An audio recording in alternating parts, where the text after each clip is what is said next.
காஞ்சிபுரத்துல ட்ரெயினில் போகிறது தாங்க சிரமம்.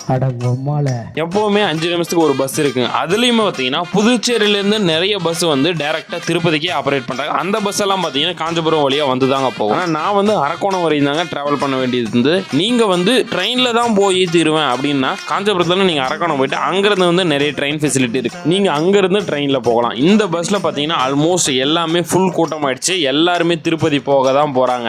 நான் வந்து சீட்டே கிடைக்காத ரொம்ப நேரம் வெயிட் பண்ணால் அப்புறமா ஒரே ஒரு சீட்டு வந்து கிடைச்சது.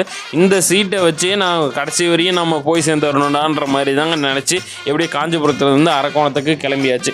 இதில் பார்த்தீங்கன்னா ஆல்மோஸ்ட் எவ்வளோ சார்ஜ் பண்ணுறாங்க பார்த்தீங்கன்னா ஒரே ஒரு 25 ரூபீஸ் சார்ஜ் பண்ணுறாங்க. இந்த டிக்கெட்டை யூபிஎல் எடுத்துகிட்டு நான் வந்து காஞ்சிபுரத்தை எக்ஸ்ப்ளோர் பண்ணிகிட்டே அப்படியே வந்தேங்க. இந்த 3/4 மணி நேரத்தில் அரக்கோணத்தில் வந்து ரீச் பண்ண வச்சுட்டாங்க. நீங்கள் காஞ்சிபுரத்துலேருந்து அரக்கோணம் போகணுன்றதுக்கு டிஎன்எஸ்சிடிசி நிறைய பஸ்ஸஸே ஆப்ரேட் பண்ணுறாங்க. இந்த பஸ்ஸில் மறக்காமல் ஒரு டைமாவது ட்ராவல் பண்ணி இந்த பஸ்ஸு ஷார்ப்பாக 3:15 கிளம்பி 4 o'clock ஆல்மோஸ்ட் அரக்கோணத்தில் என்ன ட்ராப் பண்ணிட்டு அடுத்த வீடியோவில் பார்ப்போமா.